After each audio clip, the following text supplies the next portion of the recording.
Imagina esto. Es mediodía en Bambali, una pequeña aldea del sur de Senegal. El sol cae fuerte sobre las calles de tierra. Los niños corren descalzos, las mujeres cargan agua, los hombres conversan a la sombra de los árboles. Una escena simple, humilde, casi olvidada por el mundo. Pero algo aquí no encaja, porque en esa misma aldea vive un hombre que ganó la Champions League, que fue elegido mejor jugador de África varias veces, que cobró millones de euros por temporada jugando en los mejores clubes del planeta. Podría estar en Dubái, en París, en una mansión con piscina, seguridad y autos de lujo. Y sin embargo, está aquí, caminando por las mismas calles donde creció, saludando a los mismos vecinos de siempre, viviendo en medio de su gente. ¿Por qué un hombre con tanto dinero elige vivir como si no lo tuviera? Esa es la pregunta que vamos a responder hoy, y te aseguro que la respuesta te va a hacer pensar. Si eres el tipo de persona que se inspira con historias así, y no solo con goles y títulos, entonces este canal es para ti. Suscríbete, activa la campana y deja tu like, porque historias como la de Mané merecen llegar lejos. Antes de entender lo que hace Mané, tenemos que entender quién es. Y para eso, empecemos por los números, porque los números, en este caso, dicen mucho. Sadio Mané nació el 10 de abril de 1992 en Bambali, una aldea de poco más de 2.000 habitantes en el sur de Senegal. Creció sin padre, lo perdió a los 7 años, en una familia humilde, sin estructura, sin recursos, sin ninguna garantía de futuro. Era un niño pobre más en una aldea pobre, en un país al que el mundo rara vez mira. Pero tenía un don, y ese don lo cambió todo. Empezó a jugar fútbol siendo niño, en las calles de tierra que viste al inicio de este video, sin botines, sin cancha, sin entrenador, solo una pelota y una voluntad que nadie lograba explicar. A los 18 años, fue descubierto por ojeadores y contratado por el Metz en Francia. Era 2011, un adolescente senegalés solo en Europa, sin hablar francés, sin conocer a nadie. Muchos regresan. Él se quedó, y no solo se quedó, explotó. En 2012 pasó al Red Bull Salzburg en Austria, donde empezó a llamar la atención del continente. En 2014 dio el salto al Southampton, en la Premier League inglesa, y ahí el mundo empezó a mirar de verdad. En 2016 Jürgen Klopp tocó la puerta. Liverpool pagó 34 millones de euros para llevarlo a Anfield. Y lo que ocurrió en los años siguientes es historia del fútbol mundial. Con la camiseta del Liverpool, Mané conquistó la UEFA Champions League en 2019, en una final inolvidable contra el Tottenham. Ese mismo año levantó la UEFA Super Cup y el Mundial de Clubes de la FIFA. En 2020, por fin puso en manos del club el trofeo más esperado, la Premier League, el campeonato inglés que Liverpool no ganaba hacía 30 años. 30 años. Y Mané estaba ahí, como pieza central de ese equipo histórico. Pero los títulos colectivos son solo una parte de la historia. En lo individual, Mané fue elegido jugador africano del año por la CAF en 2019 y 2022, el premio más importante del continente. Quedó tercero en el Balón de Oro de 2019, detrás solo de Lionel Messi y Virgil van Dijk. En 2021 lideró a Senegal hasta la final de la Copa Africana de Naciones y en 2022 fue el gran héroe del primer título de Senegal en esa misma competición, convirtiendo el penal decisivo en la final contra Egipto, frente a nada menos que Mohamed Salah, su compañero en el Liverpool, una frialdad brutal en un momento brutal. Y en términos financieros, en Liverpool llegó a ganar alrededor de 10 millones de euros al año. Cuando en 2022 firmó con el Bayern Múnich, el club alemán pagó 32 millones de euros por su fichaje y le ofreció un salario que, según diversas fuentes, rondaba los 20 millones de euros anuales, lo que equivale aproximadamente a 6 millones de euros por mes. Para ponerlo en perspectiva, el PIB per cápita de Senegal, es decir, el ingreso promedio anual de un ciudadano senegalés, es de alrededor de $600 al año. Mané ganaba eso en poco más de 2 minutos. 2 minutos. Y con toda esa fama, todo ese dinero, toda esa visibilidad global, su nombre reconocido en Tokio, Buenos Aires, Lagos, Londres, Mané tenía el mundo a sus pies. Podía elegir cualquier ciudad, cualquier estilo de vida, cualquier realidad que quisiera construir para sí mismo. Agentes, empresarios y clubes de todo el planeta se disputaban su atención. Marcas globales querían su rostro en campañas. Puertas que jamás se abren se le abrían con una simple llamada. Y aún así, en medio de todo eso, había algo que nunca cambió. Algo que ningún contrato, ningún título y ningún salario logró alterar. Bambali. La aldea. Su gente. Su origen. Sadio Mané tenía el mundo entero para elegir. Y eligió quedarse. Para entender lo que Mané hizo por Bambali, primero tienes que entender qué era Bambali antes de Mané. Y la respuesta es dura. Bambali está en la región de Sédhiou, en el sur de Senegal, en un área conocida como Casamance, una región históricamente aislada, marcada por décadas de conflicto separatista, pobreza estructural y abandono del Estado. No es una aldea de paso, no está en el camino hacia ningún lado. Es un punto en el mapa que la mayoría de la gente nunca va a buscar. La población no llega a 3.000 habitantes.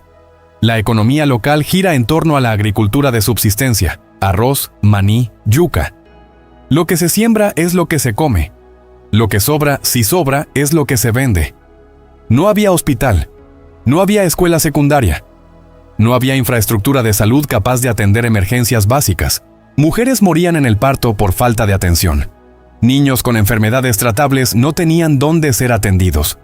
Para cualquier procedimiento mínimamente serio, había que recorrer decenas de kilómetros por caminos precarios, rezar para llegar a tiempo y rezar también para tener dinero suficiente. La electricidad era inestable, el agua potable, un privilegio, el saneamiento básico, prácticamente inexistente en gran parte de la aldea. Los jóvenes crecían viendo un solo camino posible: salir.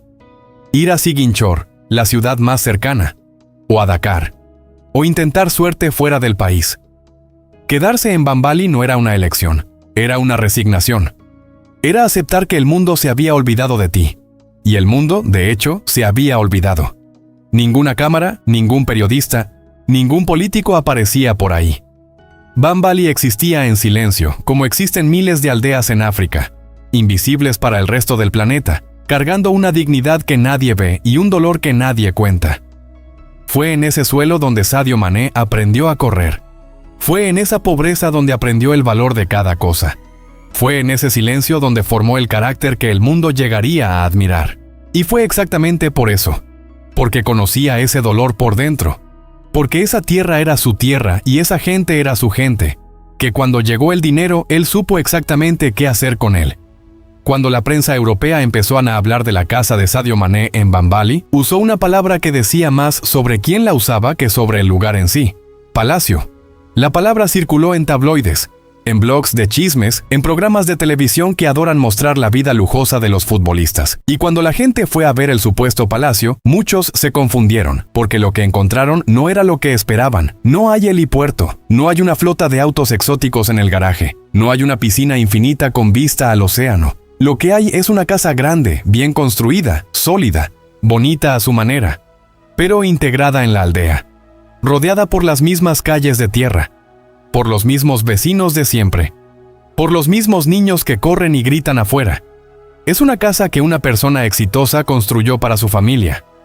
No es una fortaleza que un millonario levantó para separarse del mundo. Y esa diferencia lo es todo, porque en el fútbol moderno, cuando un jugador llega al nivel de Mané, el guión suele ser predecible: la mansión en Madrid o Londres, el departamento en Dubái, el yate en el Mediterráneo, una vida construida deliberadamente lejos de todo lo que vino antes, como si la pobreza fuera una mancha que el dinero debe borrar. Mané hizo lo contrario, construyó su casa en el mismo lugar del que salió. No como gesto simbólico para las cámaras, no para ganar titulares, sino porque Bambali es su casa de verdad. Y una casa no es un lugar que abandonas cuando te haces rico, es un lugar que mejoras cuando puedes. Hay relatos de vecinos que describen a Mané caminando por las calles sin seguridad, saludando a la gente por su nombre, sentándose a conversar a la sombra como cualquier otro hombre del lugar, sin cercas demasiado altas, sin distancia, sin la armadura del famoso que necesita protegerse del mundo común. El palacio, en el fondo, es una negativa. Una negativa silenciosa pero poderosa al modelo que el dinero suele imponer. Es Mané diciendo, sin tener que decirlo, que el éxito no lo volvió otra persona, que la aldea no es el pasado que dejó atrás, es el presente que elige todos los días. Y quizás sea precisamente eso lo que incomoda a algunos e inspira a tantos otros, porque en un mundo donde la riqueza suele construir muros, él usó la suya para abrir puertas. Las palabras son fáciles. Cualquier rico puede decir que no olvidó sus raíces, que sigue siendo humilde, que el dinero no cambió quién es. Mané no lo dijo, lo construyó. Y cuando ves lo que construyó, entiendes que no hablamos de gestos, hablamos de transformación real, concreta, visible. La primera gran obra fue el hospital. Bambali no tenía una estructura de salud capaz de salvar una vida en una emergencia. Mané financió la construcción de una clínica moderna, equipada, con capacidad para atender a la población local y a aldeas vecinas. Mujeres que antes arriesgaban la vida en un parto sin asistencia pasaron a tener atención digna a pocos metros de casa. Eso no es filantropía de fachada. Eso es una vida salvada. Luego vino la escuela, una escuela secundaria completa, construida para que los jóvenes de Bambali ya no tuvieran que recorrer kilómetros para estudiar o abandonar los estudios por falta de opciones, porque Mané sabe mejor que nadie lo que ocurre cuando un joven con talento no tiene acceso a educación, y sabe también que no todo talento viene con una pelota en los pies. Construyó también una mezquita, que se volvió el centro espiritual y comunitario de la aldea. Y financió la construcción de un estadio local, no un estadio olímpico, sino un espacio digno donde los jóvenes de Bambali pueden jugar, entrenar y soñar. Todo eso con su propio dinero. Sin patrocinadores, sin fundaciones corporativas detrás, sin nadie que comparta el mérito. También hay relatos consistentes de que Mané paga salarios a decenas de personas de la aldea, apoya a familias en dificultad de manera directa y financia becas para jóvenes senegaleses. Se estima que invirtió varios millones de euros en Bambali a lo largo de los años, y lo hizo mientras jugaba al máximo nivel del fútbol mundial. Mientras entrenaba, viajaba, competía, ganaba títulos.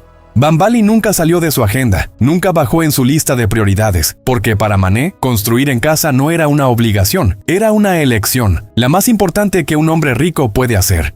¿Por qué hace esto? Esa es la pregunta que todo el mundo se hace. Y la respuesta más honesta es que Mané ya la respondió varias veces, no con discursos elaborados, no con entrevistas ensayadas, sino con frases simples, dichas con la naturalidad de quien habla de algo obvio. En una entrevista que le dio la vuelta al mundo, dijo algo que quedó grabado: que no necesita 10 autos, mansiones, relojes que cuestan más de lo que una aldea entera gana en un año. Dijo que creció sin nada y que sabe lo que es necesitar. Y que quien sabe lo que es necesitar no puede mirar hacia otro lado cuando tiene la posibilidad de ayudar. No es actuación, es memoria. Es el peso de haber sido ese niño descalzo en las calles de Bambali, de haber visto morir a su padre temprano, de haber salido solo hacia Europa a los 18 años sin ninguna garantía. Mané carga eso en el cuerpo. Y la fe tiene un papel central en esta historia. Como musulmán practicante, Mané vive el concepto de zakat, la obligación islámica de compartir una parte de la riqueza con quien la necesita. Pero lo que él hace va mucho más allá de una obligación religiosa. Es una visión del mundo. Una convicción de que el éxito individual solo tiene sentido real cuando eleva a las personas alrededor. Dijo una vez que prefiere invertir en su gente antes que comprar autos de lujo que no necesita. Una frase corta, sin drama, sin pose, dicha como quien habla del clima. Y quizás sea justamente esa simplicidad la que vuelve a Mané tan difícil de ignorar en un mundo que confunde riqueza con carácter. Para entender por completo lo que Mané representa, hay que mirar el contexto en el que existe. Porque Mané no vive en una burbuja, vive dentro del fútbol moderno. Y el fútbol moderno es un universo con reglas propias, valores propios y una estética muy particular de lo que significa haber llegado. Vivimos en la era del futbolista como marca, como celebridad global, como estilo de vida. Las redes sociales de los grandes jugadores son vitrinas cuidadosamente construidas. Autos que cuestan más de lo que la mayoría gana en décadas. Relojes que valen departamentos, vacaciones en islas privadas, ropa de ediciones limitadas que se agota en minutos. Y no se trata de juzgar. Cada quien hace lo que quiere con lo que gana. Pero es imposible no notar el patrón. El fútbol moderno creó una cultura donde la ostentación es casi un requisito, donde mostrar lo que se tiene es parte del juego, donde la riqueza no basta. Tiene que ser visible, ruidosa, innegable. Los clubes alimentan eso, las marcas alimentan eso, las plataformas digitales alimentan eso, y los jugadores, muchas veces todavía muy jóvenes, crecen dentro de un sistema que les enseña que el éxito tiene una estética específica y que esa estética cuesta mucho dinero. En ese escenario, Mané es una anomalía. No porque sea perfecto, no porque sea un santo, sino porque sus elecciones públicas apuntan una y otra vez hacia una dirección distinta. Mientras el fútbol moderno construye muros entre los jugadores y el mundo real, Mané derriba los suyos. Mientras la cultura del vestuario celebra el último modelo de auto o el reloj más exclusivo, Mané usó durante años el mismo teléfono con la pantalla rota. Una historia que se hizo viral y que él mismo confirmó con una sonrisa. diciendo que el teléfono todavía funcionaba y que no veía razón para cambiarlo. Una frase pequeña, un gesto mínimo, pero que dice más sobre un hombre que cualquier mansión podría decir. Y hay una dimensión más profunda en ese contraste que vale la pena explorar. El fútbol moderno es, en su esencia, una industria de extracción. Extrae talento de las periferias, de las favelas, de aldeas pobres de África, de América Latina, del este de Europa. Toma a chicos que crecieron en la escasez, los convierte en productos de alto valor y vende ese valor al mundo. Y muchas veces, no siempre, pero muchas veces, esos chicos llegan a la cima y cortan el hilo que los unía a su origen. No por maldad, por presión, por el ambiente, por la narrativa de que el éxito es una fuga, no un regreso. Mané rechazó esa narrativa. Y lo hizo en silencio, sin señalar a nadie, sin discursos sobre cómo deberían vivir los demás. Simplemente vivió distinto y dejó que hablaran los hechos. Hay jugadores que crean fundaciones con su nombre en letras grandes.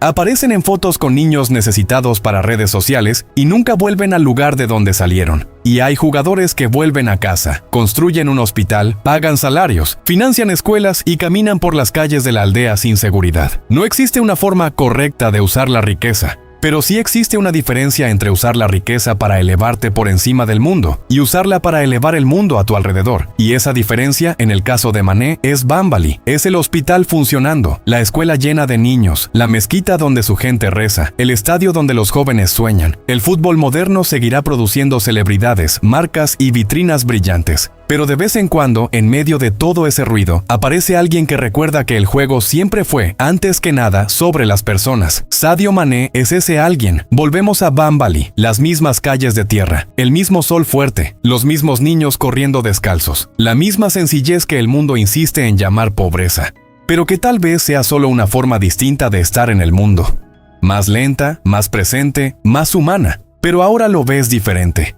Ahora sabes que en esas calles existe un hospital donde antes no había nada. Una escuela donde jóvenes construyen futuros que antes no tenían. Una mezquita donde una comunidad entera encuentra paz. Un estadio donde niños descalzos patean una pelota y quizás sueñan con ser el próximo Mané. Y en medio de todo eso hay un hombre. Un hombre que podría haberse ido y nunca mirar atrás. ¿Qué podría haber cambiado el polvo de Bambali por el asfalto brillante de cualquier gran ciudad del mundo? Que tenía todo el dinero, toda la fama y toda la libertad para construir una vida completamente nueva, completamente separada, completamente distinta, y eligió quedarse. No por obligación, no por imagen, sino porque entendió algo que mucha gente rica nunca entiende, que la verdadera medida de un hombre no está en lo que acumula, sino en lo que deja. Sadio Mané dejó un hospital, una escuela, una mezquita, un estadio y una pregunta silenciosa que queda flotando mucho después de que el video termine. ¿Qué harías tú con todo eso? Si esta historia te tocó, haz algo simple ahora. Deja tu like. No por el video, por la historia de Mané, por la historia de Bambali, para que el algoritmo lleve esto más lejos y más personas conozcan a un hombre que merece ser conocido por mucho más que los goles que marcó. Suscríbete al canal y activa la campana, porque aquí contamos las historias que el fútbol se olvida de contar. Hasta la próxima.